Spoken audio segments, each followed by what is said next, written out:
दोस्तों, तो आज हम आपको सुनाएंगे मकर संक्रांति से सुनी जाने वाली भगवान चित्रगुप्त जी की कहानी। मकर संक्रांति से चित्रगुप्त जी की कथा सुनी जाती है और अगली संक्रांति तक इसे नियम के साथ सुना जाता है और इसके बाद इसका उद्यापन किया जाता है। तो चलिए अब हम आपको सुनाते हैं चित्रगुप्त जी की कहानी।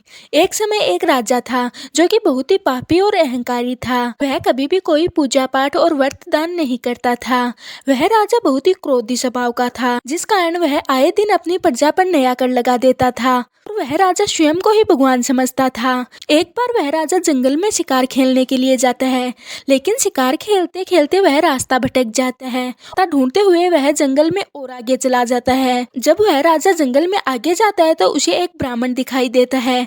वह ब्राह्मण पूजा पाठ कर रहा था और वह पूजा भक्ति में ही विलीन था। तब राजा वहां खड़े होकर उसे देखता रहता है और जब ब्राह्मण की पूजा समाप्त हो जाती है तो उससे कहता है कि हे ब्राह्मण, आप क्या कर रहे थे? तब ब्राह्मण जी उसे कहते हैं कि मैं तो चित्रगुप्त जी की कथा और पूजन कर रहा था।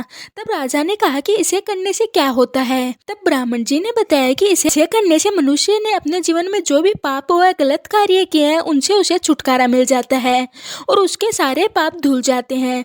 इसके बाद राजा ने ब्राह्मण से चित्रगुप्त जी की पूजा पाठ की सारी विधि पूछी और उसी प्रकार से पूरी निष्ठा के साथ उसने पूजा पाठ किया। इसके बाद वह राजा मर गया। मृत्यु के बाद जब धर्मराज जी ने राजा का लेखा जोखा चित्रगुप्त जी से मांगा तो चित्रगुप्त जी ने बताया कि हे प्रभु, इसने तो अपने जीवन काल में बहुत पाप किए हैं, लेकिन इसने एक पुण्य का कार्य भी किया है। इसने मेरा व्रत और कथा सुनी है। तब धर्मराज जी ने कहा कि इस राजा ने चित्रगुप्त जी की व्रत और पूजा करने से स्वर्ग में जगह बना ली है और उस राजा को नरक से मुक्ति मिल गई।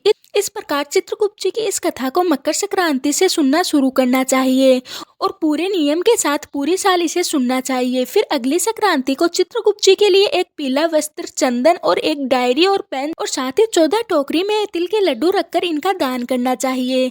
इसके अलावा आप अपनी इच्छा अनुसार इस दिन खिचड़ी और गौमाता का भी दान कर सकते हैं।